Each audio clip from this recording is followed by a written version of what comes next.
And we're back. The snap of my mobile phone's closing contrasts with the ambient chatter and noise audible even in the hallway outside the library. It's the first day of the summer holidays, a time that had perpetually seemed so far away, yet it's now not only here but also made painfully obvious by the students, or lack thereof, left in the school. Most students have returned home to spend the holidays with relatives by now. The few that are left are mostly chatting between themselves, usually about what they intend to do in the coming weeks. Makes me feel like the odd one out for taking advantage of the school library being open for the first several days of the holiday.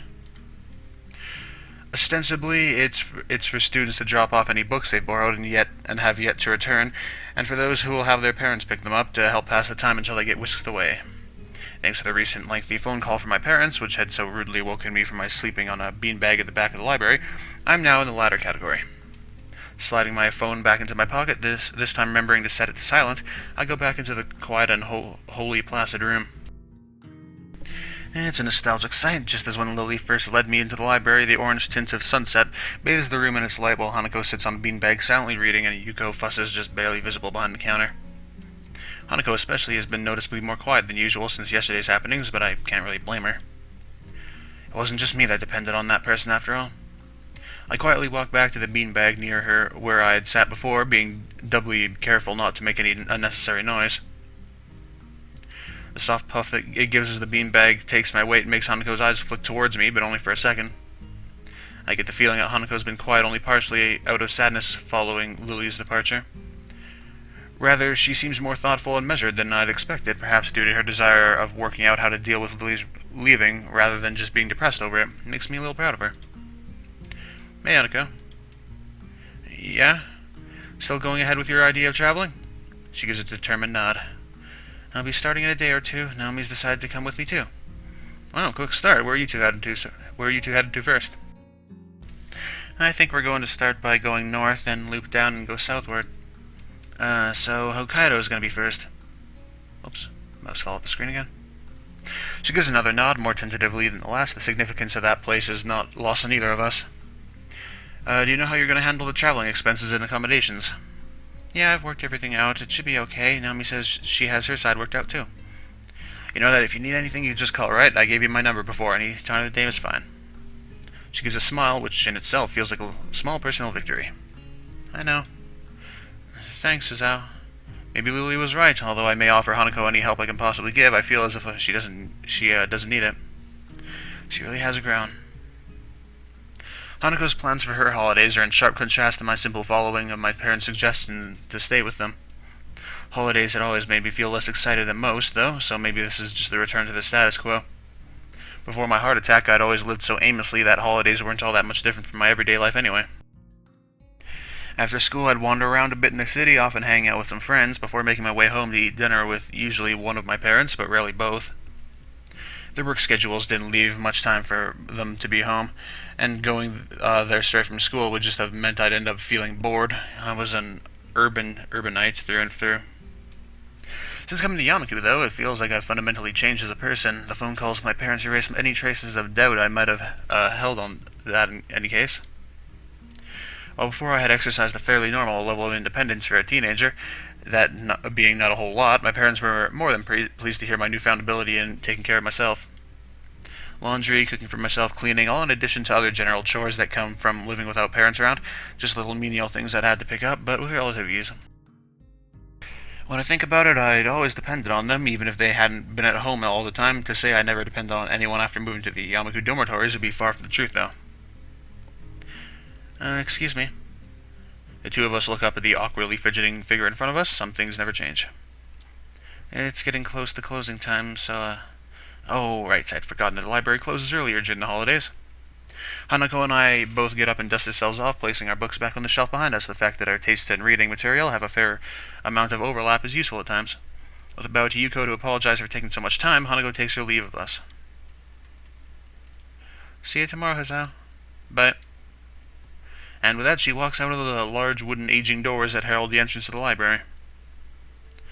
She's a quiet person, isn't she? I suppose I should be surprised at a staff member sharing personal opinions like this, but after knowing Yuko for a while, it's largely expected. Our relationship is more personal, rather than one with her acting as an authority figure. Yeah, I think that's just how she is. She's got a lot more confidence in herself these days, though. I don't know her as well as you do, but I think I agree. It's nice to see her talking to people here. She never used to do that before. Hey, Yuko, you know about Lily's leaving, right? Well, she told me herself a few days ago. It must be hard leaving everyone behind like she is. She quickly looks back to me after she says this, probably remembering that I went to her for advice on the relationship between Lily and I before. Are you going to be okay? That's a difficult question. It's something I'd rather not think about for now, though, given the more pressing issues. Something seems kind of off about this whole deal, don't you think? Yuko appears to think for a while, absent-mindedly scrunching her face up in a variety of creative ways as she does so. I don't think I really know her well enough to make that kind of a judgment. I'm sorry I can't be more help. Nah, it's fine. I'm just sort of thinking aloud. I give a deep sigh and scratch my head in frustration. There's just so much stuff happening at once that I have no control over. It feels like I'm being swamped. I think everyone goes through times like that. What's important is to concentrate on what you can do rather than what you can't do. At least that's how I see it. If I didn't think like that, I don't think I'd be able to manage my life as it is. She says it with a smile and a light tone, but her words are far from any kind of joke. Being pulled between two jobs as she is, just to hopefully make enough money not only to live, but also for university, must be exhausting. Perhaps that's why, coming from her, this feels like it has more meaning than if it had come from most others. I guess you got a point there. Thanks for your advice once again, Yuko. She bows deeply and smiles again before making her way back to the counter where she spends so much of her time. The tiny wings of the cardboard crane in my fingers are only just visible in the dim light of my room, just a little of the moonlight being able to peek through the curtains and around their edges. I lie still in my dark bed for a long time, idly looking up at the little origami bird.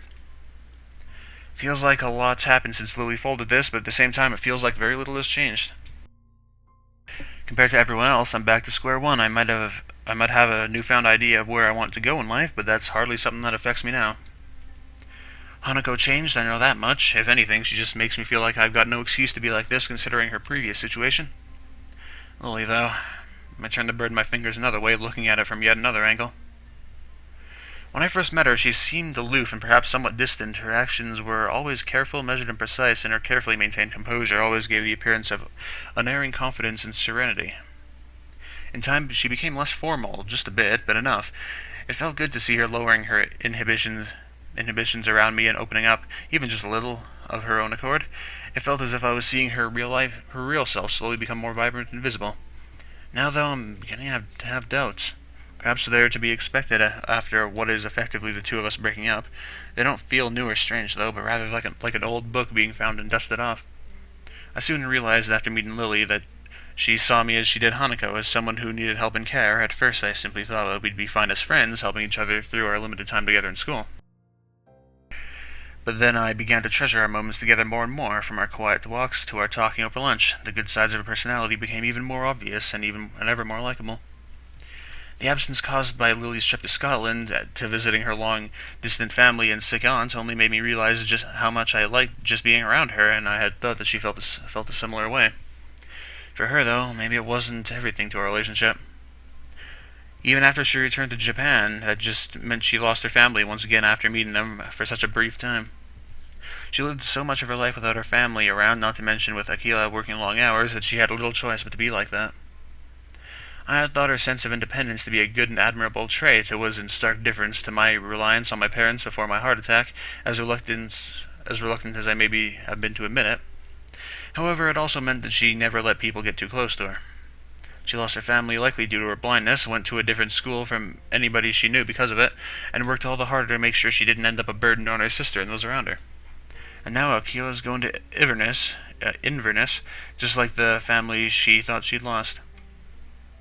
She never told me of her plans, as conflicted as she was about them. Lily didn't want to be a burden on anyone, including me. I'm an idiot. I never questioned it. I never tried to be there or asked when she needed me to. I just set my life up and expected it to stay that way forever, with the two of us having a nice long relationship where we pushed forward towards our future together. A small bit of frustration and anger at myself wells up in my chest. I just let everything happen, never even trying to help Lily. Just her being there was enough. I thought I could keep going on if that were true. But that could never have been enough. It was a childlike dependence on somebody without any attempt to understand or help their situation. Thanks to Thanks to that, I lost Lilly. I lost the one person I loved most because I wasn't there for her when she needed me. With an increasingly angry feeling washing over me, I turn over and set the crane back on the desk next to my clock, the place where it has lived since the day when she folded it for me. Since that day when she herself said that my burdens needn't be my own. The obnoxious bright red numerals on my alarm clock shine through the darkness of the room onto my tired eyes. 10 o'clock, evening, curfew will be soon. I wonder. Akio mentioned they'd be leaving this evening. I've no idea exactly when their flight is, but that means there's a chance, however small, that they might not have already left. Adrenaline starts to move through my body as I sit up on my bed, my eyes suddenly wide with possibility. This doesn't seem like a smart idea. There's no guarantee they haven't left. Indeed, it's likely that they already have, but there's also a chance that they haven't, however small it may be. Just this once, just as I should have before. I stand up and rush over to my cabinet, throwing out some clothes as fast as I can and sliding them on in quick succession. Each second that goes by is a second that I can't regain, a second that may mean the difference between catching them and losing them forever.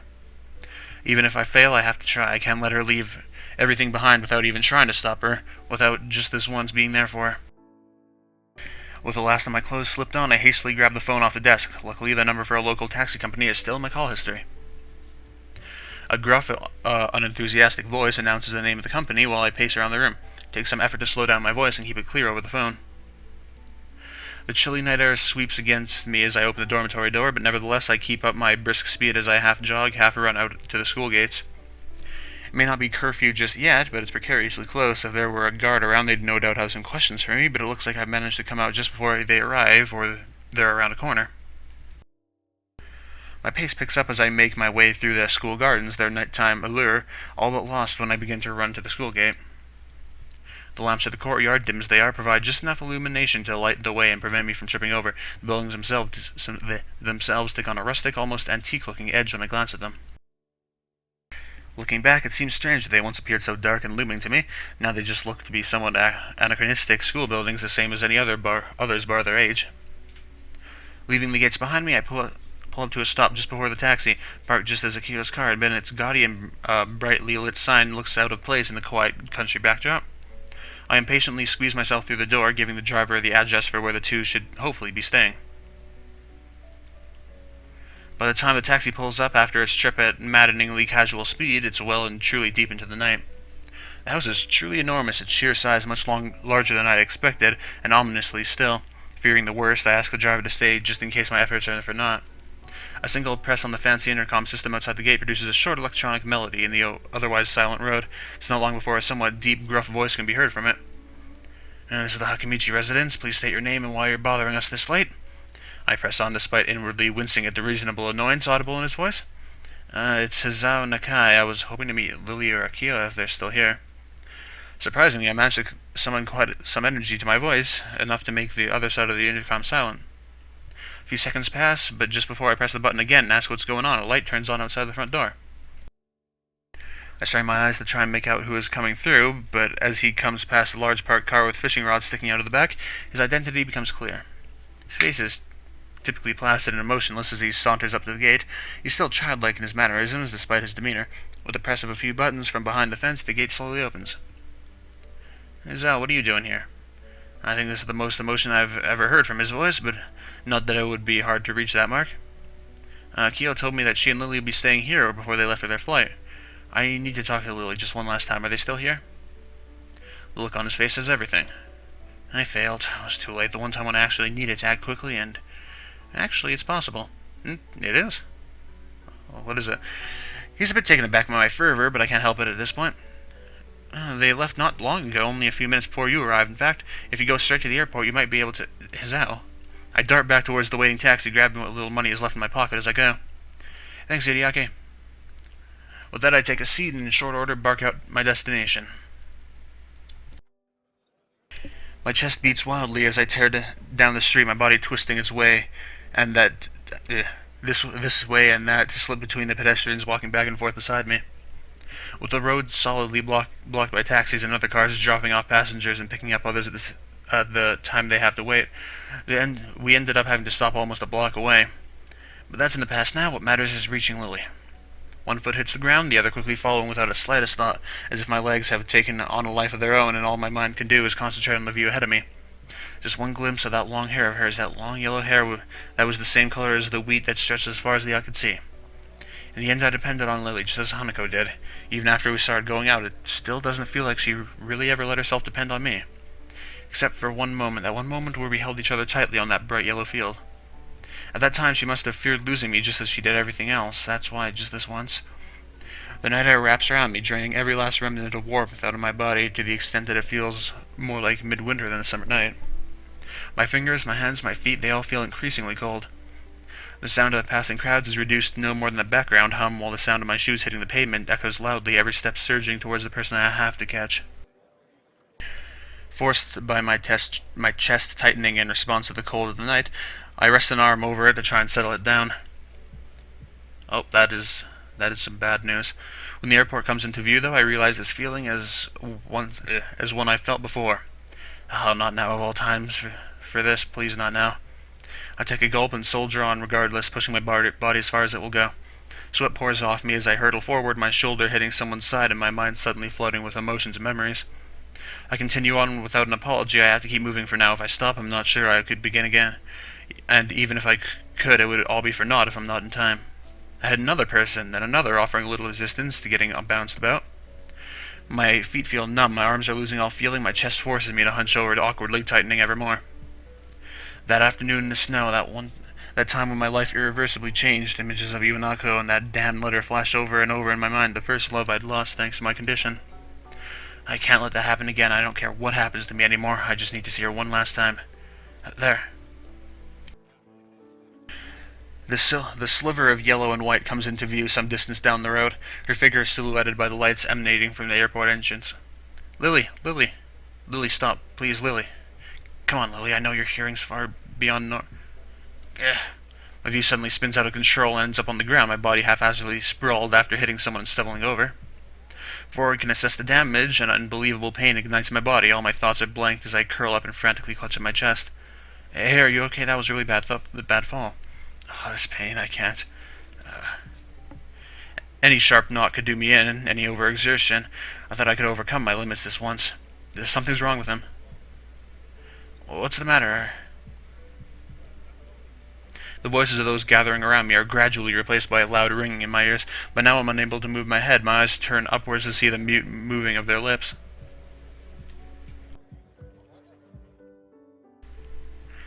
Even as I clutch my chest, I realize I can't feel my fingers anymore, nor my feet. It feels like my entire body is shutting down, starting from my extremities. With one last effort, I turn my head down the road towards the airport entrance that's casting its light over me. Lilly is there behind the crowd. Her head is tilted, but only just slightly. I can feel my vision dimming as I try to yell out, but nothing emerges from my mouth despite my best efforts. Slowly but surely, my vision begins to black out the scene before me. So this is how it ends. I failed. I was so close, so very close, but at the very last moment my condition seized my last chance at a new life and dragged me back. Now I'm going to die, sprawled out just meters from an airport, with a crowd of babbling people surrounding me and with Lilly leaving for Scotland just a little distance ahead. The last word extinguishes the last of my energy. The world falls into a deep, inescapable blackness as every muscle in my body shuts down. I'm sorry, Lilly. I was too late. Wrong end. Well, that's a happy wrong end screen.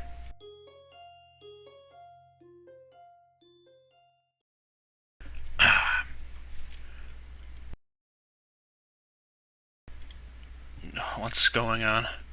As I slowly open my eyes, a bright white light assaults my retinas. For minutes, I just lay where I am, mindlessly staring ahead while my scattered thoughts coalesce in my slowly waking mind. Slowly but surely, the light begins to come into focus as a bare expanse begins to be drawn across my field of vision. It's only when the light fixture comes into view that my mind clicks that this is the ceiling above me. Slowly levering myself up, I silently absorb through all my senses the details of the room I'm in. The smell and taste of strong bleach hanging in the air, lending the impression of a place just slightly too clean to be natural. Inoffensive, pale peach-colored walls, all perfectly painted without a crack, stain, or imperfection. A single framed painting hangs on the wall, perfectly straightened, like the walls. It's as boring and inoffensive as can be. My attention is grabbed by the translucent curtain waving across my vision, my eyes following it to the open window it covers. When I move my right arm to try and lift myself up and look at it, Look through it, I feel the catheter digging uncomfortably. It's only now, too, that I notice the cannula, I don't know how to pronounce that, tubes winding around my cheeks and into my nose. After some fidgeting, I settle for just looking around the corner of the window. Beyond the thick leaves of several large trees, I can see the greenery below, backing out into a field, a customary island of green on the outskirts of the city. Judging by the sun outside, it's noon, of which day, though, I'm not sure. So I'm in a hospital once again. I let out a long, tired breath as I try to collect my scattered thoughts, my mind seemingly cast in a dozen directions all at once with as many emotions running through me. After slowly lying back down, I decide to start at the beginning, why I'm here. I cast my mind back, but I can't work out a smooth recollection of what happened. The events of last night, or whichever night it was, come back as more of a series of snapshots than any cohesive memory. Lying on my bed looking at the origami bird, talking to Hideaki outside the Hakamichi residence, running down the street passing pedestrians and bumping into more and more of them, falling, looking up at the searingly bright airport entrance, seeing Lilly's back as I lay on the ground. The silence of the private room suddenly feels overwhelming. So that's it, I had my chance to correct my mistake, and I blew it. Whether I was at fault for neglecting my medication and disregarding to pace myself, or my body was for giving out so soon, it doesn't matter. All that matters is that, once again, I'm alone. The pastel blue pillow yields with little resistance as I let myself fall back onto the bed. Its starchy case, along with its starchy sheets, provide little comfort.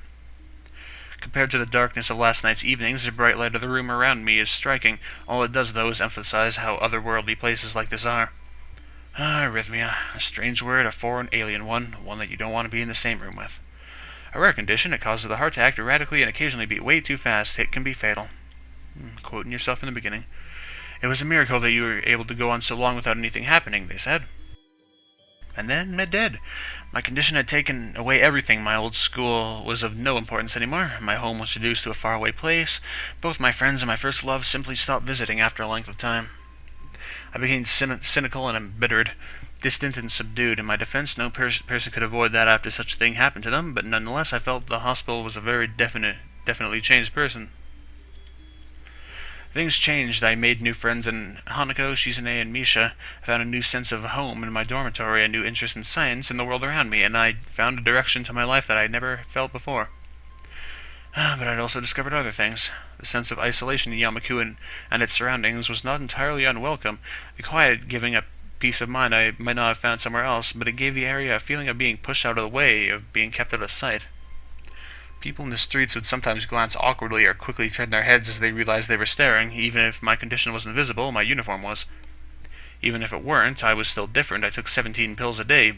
17 pills a day? Morning, midday, and night. What in the world? I didn't know you took that many.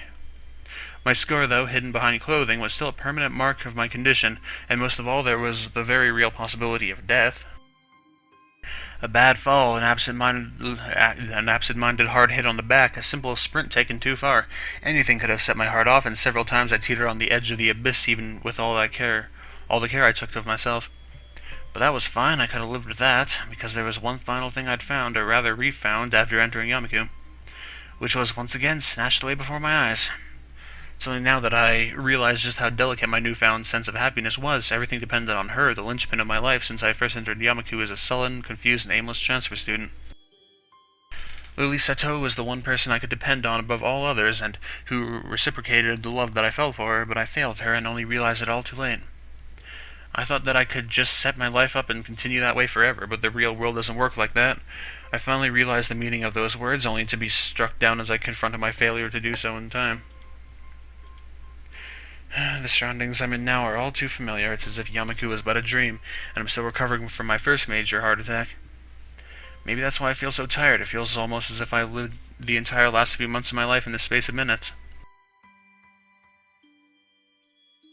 The weight of my eyelids closes my eyes, my physical and mental exhaustion letting me off as no resistance.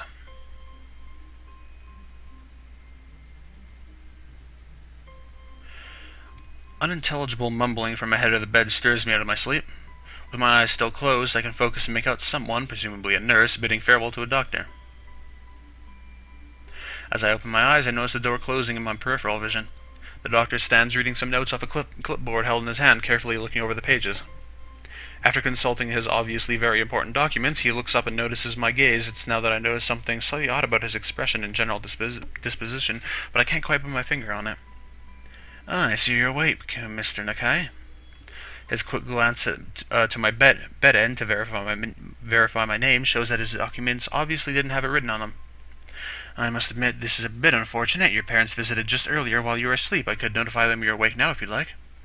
"Oh, no, thanks, that would be good." I give a somewhat dazed reply, most likely the one he'd expect, before really thinking about what I'm saying. "Not a problem. If you have any questions you'd like to ask, I'll be happy to answer them. That is, unless you'd prefer to rest. The anesthetic's still going to be affecting you a bit, I'm afraid." The anesthetic, of course. That's why I felt so strange the first time I woke up. I slowly shake my head, not wanting to dislodge any pipes or cause myself any more discomfort than necessary. The doctor politely puts down his clipboard in response.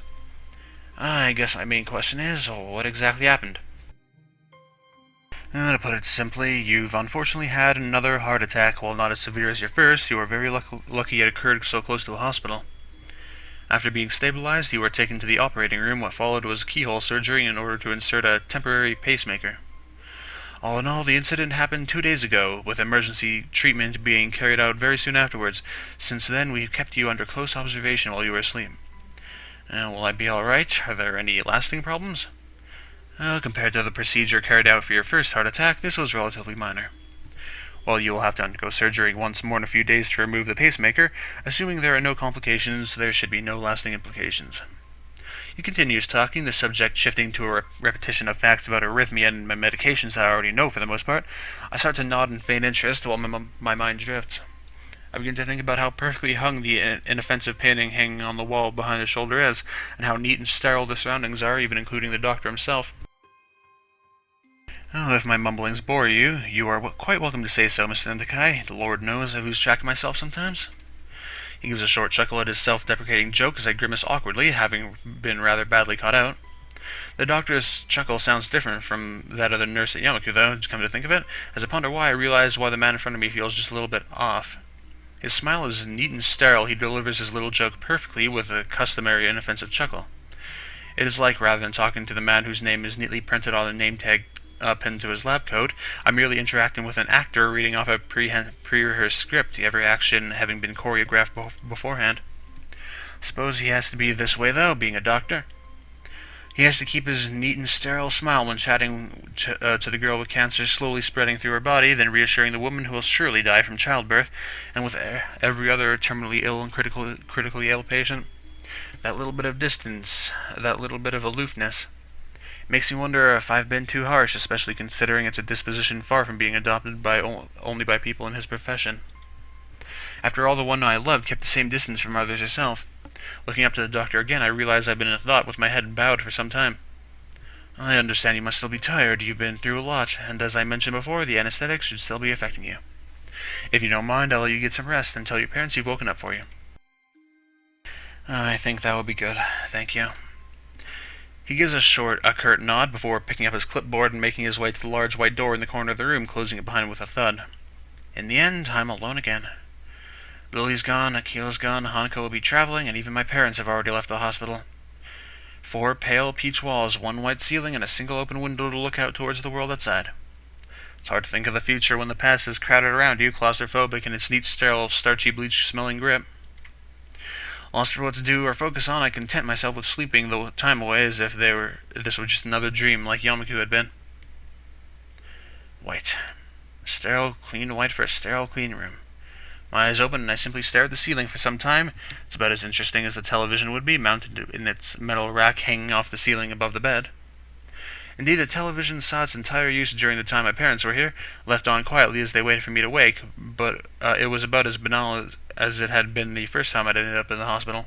Whoops, mouse fell off the screen again. Earlier today, an attending nurse had offered to turn off the EKG's speakers. I simply refused because the sound is so entirely normal to me now. It feels almost comforting in a way. The metronome-like regularity gives it at least some feeling that time is moving, even in a place such as this. After some time of listening to its beeping while I fully awaken, though, I realize there's another sound in the room. Concentrating all my efforts on listening, a task made rather easy by the lack of distractions, a tiny, tiny melody can be heard. Light and quiet, the music sounds almost fragile as it's dwarfed by the EKG's pulses. Tilting my head just slightly to the side in an effort to see the source of the melody without dislodging any of the sensors and pipes stuck onto me, I noticed a little wooden box sitting on the nightstand next to the bed. That is really... I didn't even know it was playing at first, but there's a little tune. Let's see. Yep, figured. My mouth opens just slightly while I silently watch the tiny yellow metal drum slowly rotating inside, the little bumps on its surface gradually moving in and out of sight. This music box is the one I gave. The creaking of the door breaks me out of my reverie, my head and heart remaining still as my eyes turn to see what comes through.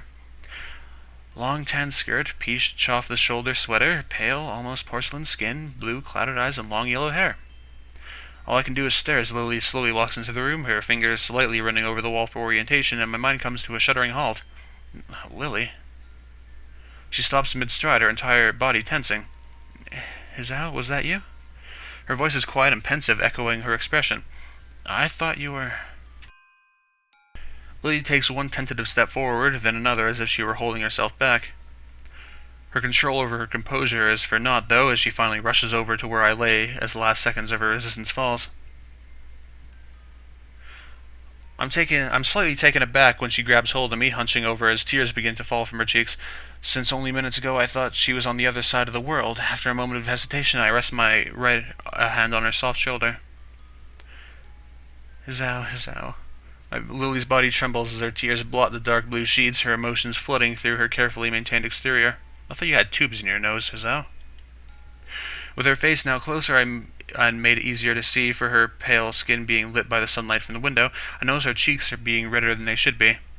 It's okay, Lilly, I'm okay. You don't need to... She rights herself quickly, her crying forcefully stifled, with both sadness and stubbornness remaining in her moistened eyes. Her prideful nature, always having been something to contend with, takes me off guard. Stop telling me not to worry about you, Hizao. Just this once, let me cry. I'm caught speechless. She waits for a response, but her composure breaks again for after a handful of seconds. I swallow hard to try and settle my own emotions while she weeps onto my bed, a strange mixture of relief and depression welling up. Lily is here. She's really here. If I couldn't feel her skin under my hand, I'd hardly believe my own eyes. My efforts weren't for nothing. My body's attempt to take away everything that was important to me once again has been foiled. But now I don't feel as happy about it as I thought I would. Seeing her here, crying like this over me, this is the one thing I'd wanted to avoid since coming to love her. No, since leaving the hospital. I'm sorry, Lily. It's my fault. I'm here. I shouldn't have tried to push myself so far. I give a self-deprecating snort. After months of keeping myself together so nobody'd worried over me, I went and did something like this. I guess I'm pretty dumb. With a couple of sniffs and a long breath, Lily manages to pull herself together and calm down a little. Despite her red cheeks, moist eyes, and the lines of her tears still visible, she delicately wears that weak smile she seemed to so often give. Oh, you needn't blame yourself. I heard later that it happened as you were running down the road after me, right? Still. She wipes her eyes with the back of her hand, returning more to her old self as the rush of emotions wears off. Why did you run after me, Hizao? I moved to respond, but noticed her face tightening. Even after I said goodbye and I'd left Yamaku Academy. She takes a moment to steady herself, her emotions almost bubbling up once again. I just wanted to say that I'm sorry. I'm sorry. For the times when I wasn't there when you needed me. Until now, I thought you just being there would be enough. I only needed you by my side to make any day feel better. Even if my body may be like this, I want to help you, Lily, to be there when you need someone. But you always were there, Hizao. Why did you want to go to Scotland, Lily? Why? I told you before, because Akil was going, and because my family summons to their home. Why didn't you say that you wanted to go? I'm not stubborn often, but this one time I think I need to be. I want you to stay here, Lily. I want you to stay where everyone you know lives, and where all your dreams and ambitions were made. If you choose to stay, I'll never leave your side, and I won't let you lose another person. When I had my heart attack, I was snatched away from everything and from everyone and everywhere I knew. That sounds weird. Everywhere I knew. That sounds weird. You showed me a new life after I came to Yamaku. I'd lost my past, but you showed me a future. It's true that I haven't always been there for you. I'm unreliable. Sometimes I lied, and Thought I'd come to understand you when I hadn't even understood myself. Be that as it may, I want to give you a future as well. I want to be there for you, to share both your burdens and your happiness, just like I promised back in Hokkaido.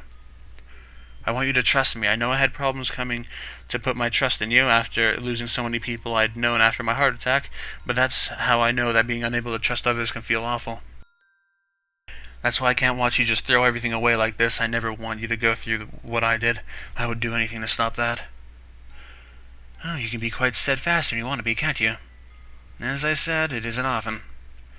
My weak smile drops, though, as the ivy in my arm digs in a little. It's a harsh reminder of my tether to my condition. Lily's face tenses as I let out a small gasp of pain, immediately making me wish I'd stifled it better. All I can do is sigh in defeat. I tried to not let anyone worry over me for the entire time since I left the hospital, but I can't even stop the one person I loved most from crying over me. Even if I might finally be able to put my feelings into words, I feel pretty useless with a body like this. Every time I tried to reach towards something, it was just snatched away, and even now, things only turned out for the better due to luck. I guess that's something else I should apologize for. All I can ever do is make you worry. Even now, there's a little chance I'll live anywhere near a full life. The feeling of Lily's warm, soft hand moving over my left cheek makes me lift my head up, her smile gentle and warm as she touches me. I think that is something very natural for you to say. You are always so sincere and self-conscious. You are also reserved and mild-mannered and patient to a fault with Hanako, yet curious about everything and everyone. When I said I missed you while I was with my family, I wasn't lying or exaggerating. The thought of you was never far from my mind and helped me through that time. That's why I was so confused about what to do when my family summoned me. Even after I thought I had made my decision, you tried your hardest to challenge me about it. I didn't confess to you out of pity or believing you were somehow different from what you are. I confessed because I never want to lose you and want you to always be a part of my life, no matter what might change. You are a very beautiful person, Izao. Your heart changes none of that, so please don't apologize for yourself anymore. For a long time, silence reigns over the room. I'm not really sure what this newly born feeling inside of me is, but it pales into insignificance as I wordlessly gaze at Lily's smiling face, warm and gentle as it has always been. It's only as her thumb crosses my cheek, wiping away a single drop of moisture, that I realize that this is all I've ever wanted. For what feels like the first time, I give an earnest, wide smile. As Lily feels it against her palm, she returns the gesture. More time passes before either of us says a word, neither of us needing speech to communicate our feelings to each other.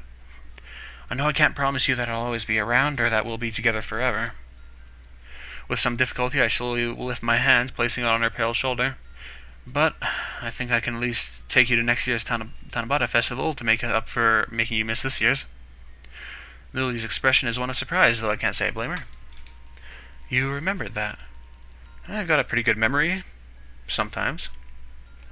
She raises her head a little and takes her hand from my cheek. Giving a small amused giggle, I smile absent-mindedly at how earnest it is, almost girlish in its lightness. Still smiling warmly, she collects herself and stands upright with a hand resting on my chest. Feels like I'm seeing her for the first time, the sun from the window glowing behind her just as it did when I first walked into that room where she was drinking tea. Very well then, shall we make it a promise between the both of us to go next year's Tanabata together? Even if she can't see me doing so, I nod approvingly. I promise. I promise. Whoop, my mouse keeps falling off the screen.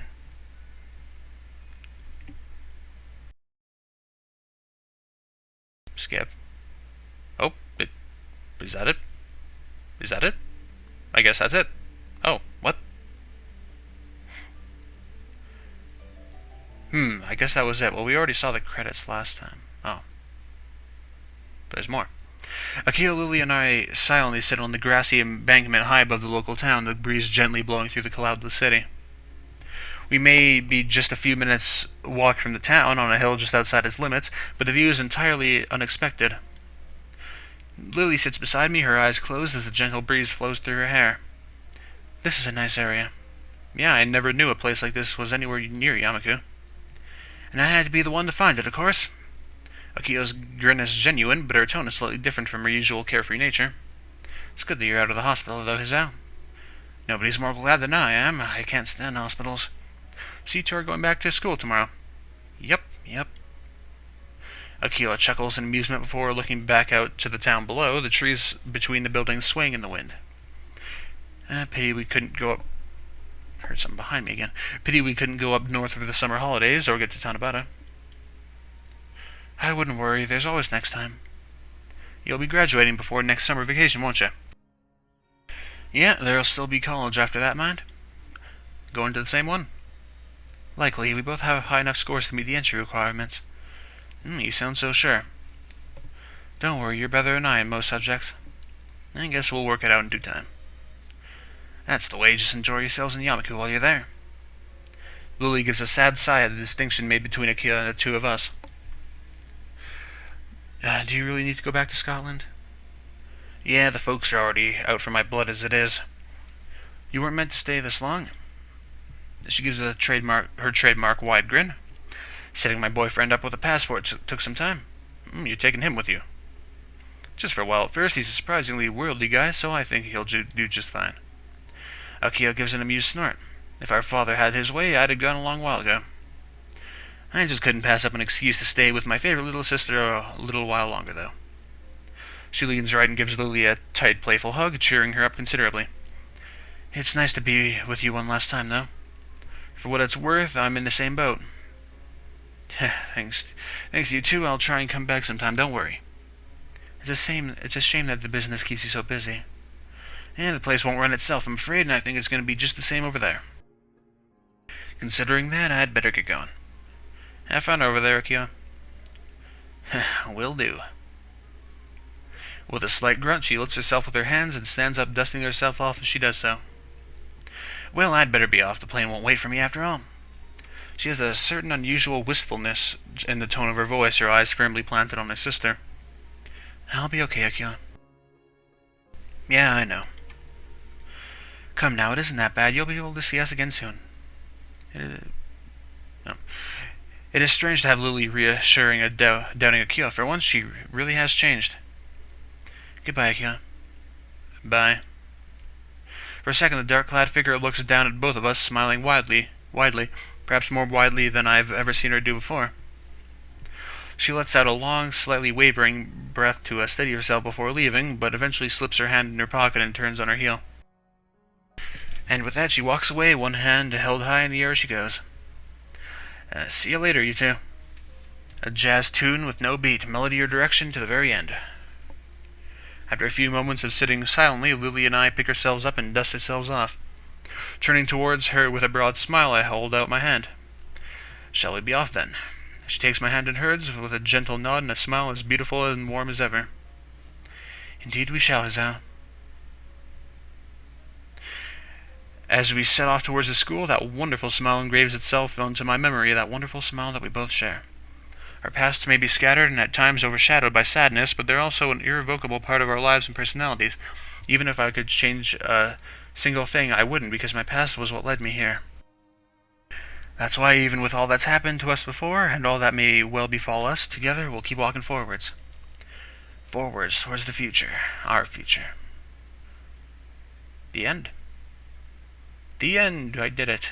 I think that was the good end. I'm gonna go look. And I'm gonna keep recording, because why not? Let's see. Katawa Shoujo Lilly route. Lilly Seto. I should probably change the recording thing to show the whole desktop. There we go. There. Plot. It's not...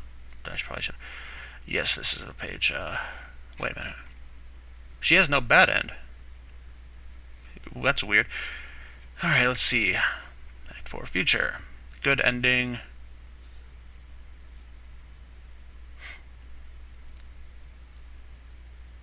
Oh, so the neutral ending just ends when they leave Yamaku. So I guess I got the... Yep, I got the good end. Her route was, like, actually really easy. It really was, and there's someone on Steam talking to me. That doesn't happen... Oh, I guess it happens fairly often, but... Yeah, that would... Like, her route was a lot easier than Rin's, and, like, it wasn't as depressing. Like, Rin's route was super depressing at times, but Lily's... It was always, like, really calm. I liked Rin's route a lot more. And, like, with Rin, because of how weird she was, like, I never knew how to respond to her. So, like, when there's the dialogue options, I didn't really know what to say most of the time. So I was always just kind of guessing. I mean, it still worked out in the end. I don't know, I guess I'm just too good. But, like, with Lilly, like, I knew how she was, so, like, it was easy to, like, choose all the things that she wanted to hear, because she liked it when I was truthful and stuff, and, you know, all that stuff, so it was easy to find out what to say. But, yeah, I guess that's all for Lily's route. I don't know. Her route just it seemed too happy. It really did. Like, compared to Rin's, I'm comparing it to Rin's route all the time, and it's just so different. Because, like, Rin was so depressing. Oh, it was rough. It was really good, but it was rough, and Lily's was just happy. I mean, I liked it, but Rin's was still better. Anyway, that's all for this part. Oh, look at that. 45 minutes, like a perfect time. Anyway, thank you for watching, and goodbye. Next I'll be doing Hanako's route, I think. Yeah, I think I'll be doing Hanako's, unless you guys want to see another one first. Like, if you guys want to see one, and I'll do that one. Like, I did Lily's because someone asked me to do it first, but, well, second, technically, because I did Rin's first. But yeah, if you want to see another one, then just ask which one. Otherwise, I'll be doing Hanako's. Anyway, thank you for watching, and goodbye. By the way, I won't be doing the, what's that one called? The Death End? I don't know. I want to keep that, like, that's going to be the last one I do. But yeah, for one of the girl routes, put a post in the comments. Anyway, thank you for watching, and goodbye. I think I said that like 3 times now. But yeah, bye.